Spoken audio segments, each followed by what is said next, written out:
Həftəlik bürclər Oğlaq, Boğa, Qız bürclərini 2 martdan 9 marta doğru torpaq ünsürləri nələr gözləyir? Birinci, Oğlaqlardan başlayıq. Həftədə bu həftə çox güc sərf eləyəcəksiniz. Özünüzü göstərmək, özünüzü kəşf etmək baxımından.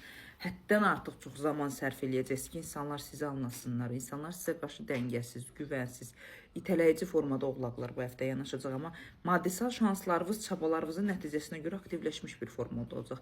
Çoxdan da istədiyiniz maddiyyatla əlaqədar güclənməni bu həftə Oğlaqlar əldə edə bilərsiniz. Amma bu həftə o qədər yorulacaqsınız, mənəvi yorulacaqsınız, düşüncə, fikir olaraq yorulacaqsınız. Belə deyim də, hər tərəfli yorulacağınız bir məqamda olacaqsınız ki, özünüzü kəşf etməyiniz, özünüzü yenilənməyiniz biraz problemi məqamda olacaq.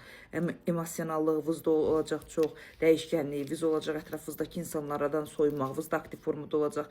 Biraz mədə-bağırsaq sistemimizə biraz fikir verməliyik. Çünki mədə-bağırsaq sistemimizdə infeksiyon, bəzi narahatçılıqlar ola bilər, mədə-altı vəzimizdə də aktivləşmələr ola bilər. Bu həftə bacardığımız qədər diyeta saxlamamızı məsləhət görürüm. Çünki bədən allergik form olaraq daha çox mədə-bağırsaqda narahatçılıqları aktivləşdirib sizə böyük bir spazm, stres kimi narahatçılıqlar yarada bilər, ən çox da mədəvizdə. Həftəni dəyərləndirsək, Oğlaqlar 72%-ə qədər uğurda etsəz böyük bir şeydir. Buğalara gələndə buğalar bu həftə qərar həftəsidir. Bu həftə elə qərar verməlisiniz ki, sizin kral və kraliçə olduğunuzu hər kəs görməlidir. Bu həftə pulla bağlı böyük israflar etməyə ehtiyac yoxdur, amma böyük ehtimal böyük israflar edəcəksiniz və ona görə də narahatçılıq yaşayacaqsınız. Sevgi şəxsiyyətlə bağlı bu həftə sizi heç nə qane edə bilməz. Nə qədər addım atacaqsınız, qarşı tərəfdən addımı görməyəcəksiniz. Nə qədər özünüzü gücləndirməyə çalışacaqsınız, gücləndirə bilməyəcəksiniz. Tamamlanmağa çalışacaqsınız, tamamlana bilməyəcəksiniz və bu həftə nəsə çatmayacaq. Hər şey mükəmməldir, %100 formadadır, amma nəyisə tamamlayacaq bir formada olduğunuzu görmürsünüz. Borcu krediti olan insanlar kimlərsə sizə, onların bu həftə maddisal olaraq sizə pul dəstəyi ola bilər. Olduğunuz müddət sıxılmalarınız çoxdur, olduğunuz insanlarla sıxıntılarınız çox olacaq və daim belə deyim də dəngəsizlikdə, daim soyuqluqda qalacaqsınız. Pis həftə deyil. Sadəcə olaraq huzur axtarmağa çalışacaqsınız. O huzuru da bu həftə sosiallıq çox olduğu üçün istədiyiniz kimi tapa bilməyəcəksiniz.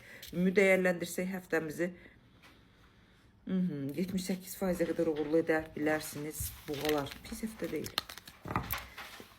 Qız bürclərinə gələndə qız bürcləri bu həftə məsafəli şanslar gələcək sizə. İş dəyişimi ilə bağlı, işinizin yenilənməyi ilə bağlı, işlə bağlı iki başlı işlər aparmağa, yəni bir işiniz varsa başqa bir sisteminə keçməyə bizdən də bağlı dəyişikliklər edə bilərsiniz. Ən çox da qız bürcünün qadınları bu həftə o qədər güclü olacaqsınız, o qədər sizə həsəd aparacaqlar. Yəni sizin bu gücə sahib olduğunuzu, bu dözümə sahib olduğunuzu bu həftə çox böyük özünüzü risk edib göstərəcəksiniz.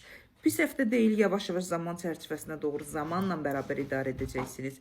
Ətrafınızı, dost kütləvizi daha da çoxaldacaqsınız. Bununla bağlı şanslarınızı bərpa edəcəksiniz. Amma şəxsiyyətlə doğru qızlar girmirəm. Çünki şəxsiyyətlə qədər tamamlanmağınız ümumiyyətlə bu həftə Oğlaqlar, Boğa və Qız bürcləri, torpaq ünsürləri sizə aid deyil. Şəxsiyyət yarımçıq formada qalacağınızı görəcəksiniz və bu həftə bacarsız təbiətlə, əkin, biçinlə əlaqədar enerjinizi ən gözəl şəkildə təmizləyib tamamlaya bilərsiniz. Gözəl həftədir və bu həftə mühitinizi dəyişmə şansı ilə, risk etməklə bağlı böyük bir şans əlinizə gələcək. Ən çox da maddiyyat baxımından bunu əldə edə bilərsiniz. 84%-ə qədər qız bürcləri uğurlu bir şansınız var. Bu zamandan istifadə edə bilərsiniz.